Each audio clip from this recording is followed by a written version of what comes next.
Regional Supervisor, Mapping Antimicrobial Resistance and Antimicrobial Use Partnership Project, Dr. Nsiabase Kanem, joins us now on Skype to answer some of these questions and make us understand what these all mean. All is good to have you, Dr. Kanem, on the program right now. Now, good morning. Great. Now, when it comes to the use of convalescents and all of that, make us understand, if this is a technology that is being used and approved in the US, what is Nigeria looking at? Well, it's been a long time since we started considering the use of plasma based on the antibody technology. But more studies needed to be done to be sure that it can provide a much needed efficacy in terms of managing COVID-19 and reducing the mortality associated with severe complications of the disease.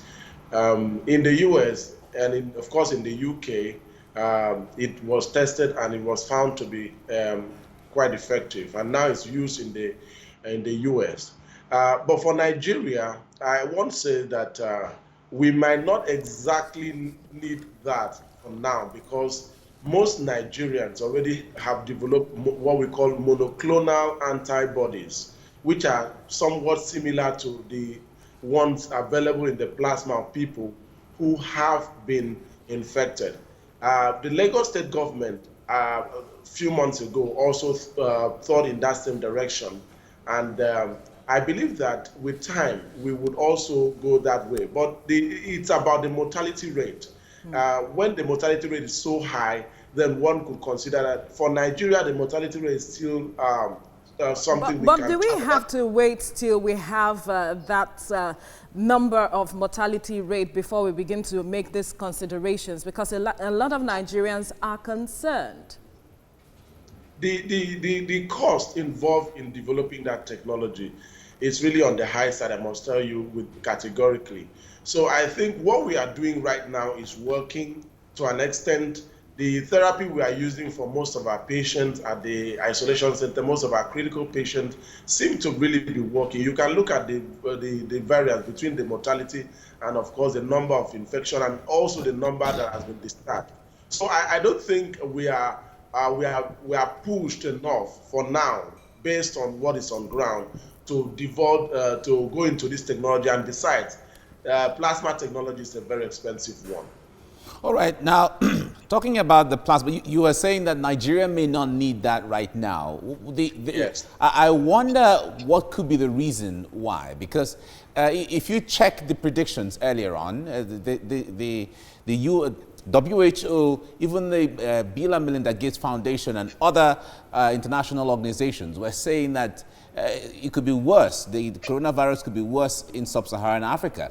What could be this reason? But the fact-checking has also debunked the possibility of genetics and other climatic reasons why we don't have that confirmations on the sub-Saharan Africa.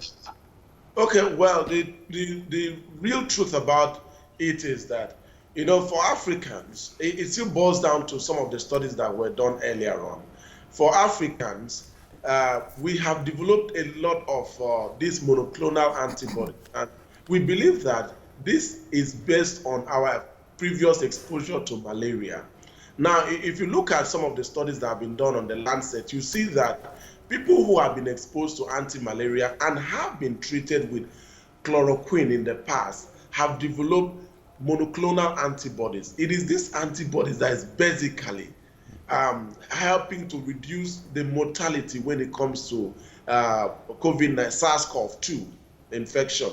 So to an extent, I want to say that our previous exposure to malaria parasite and the treatment with the use of chloroquine is playing a pivotal role, based on the studies carried so far, in helping us reduce the mortality of SARS-CoV-2 in this country and in Africa.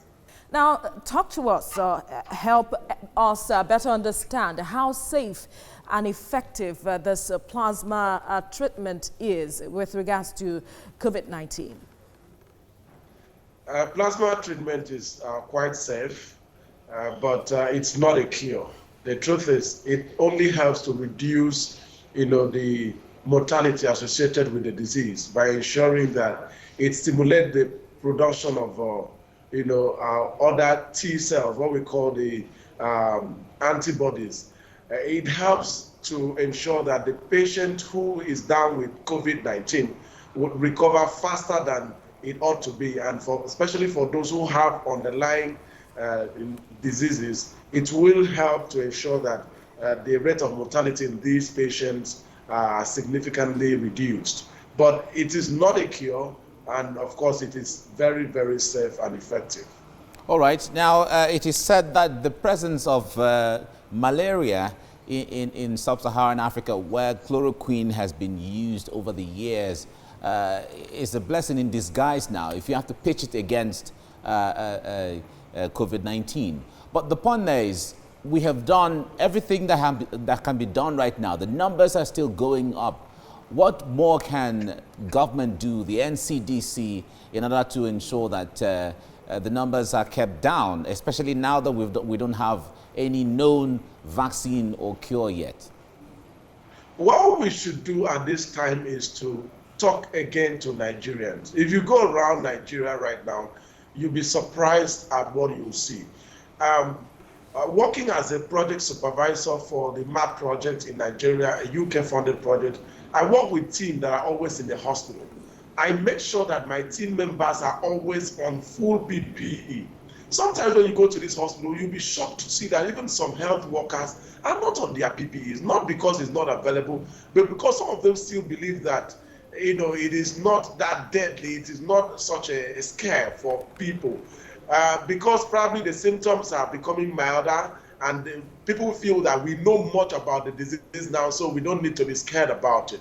I think the NCDC and of course the Presidential Task Force should reenact the message. Let us connect with people. Let us tell people that, look, easing the lockdown as we have been doing over the past months doesn't mean that the virus has gone. It is just that we need to open up our economy so that we can sustain livelihood. But the virus is still there, and we all need to be careful. Nigerians need to understand that you don't need to be policing them for them to wear these masks, this protective equipment that will help to protect them. Remember, if one person is not safe, others are not safe. So I think we need to communicate properly with Nigerians. We need to let them understand that, look, what you knew about COVID-19 still stands. It's still infectious and it's still very, very deadly. We need to all be adhering to the precautions. All right, still talking about communicating properly. Some persons have suggested that perhaps those who have recovered could be part of the communication process. How effective do you think that would be at ensuring that people are enlightened and they take this seriously? It is absolutely effective. I tell you what, a few days ago, I was speaking with one of my patients who was currently in the isolation center. The thing is, when people who have gone through a particular condition speak, it brings to bear the reality around the condition.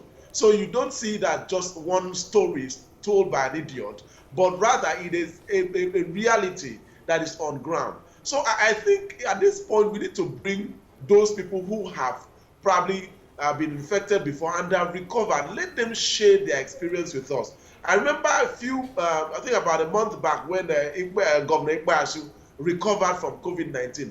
He made a public address telling Abians that, look, this disease is real, that if he could suffer it, any other person could suffer it. So we need to all be careful. So I think people who have gone through this condition should be at the forefront of disease risk communication. They should be there in the media. They should be there to talk to people, relate their own story so that people can learn and adhere to the precautions that we need to in order to keep COVID-19 at arm's length. Yeah.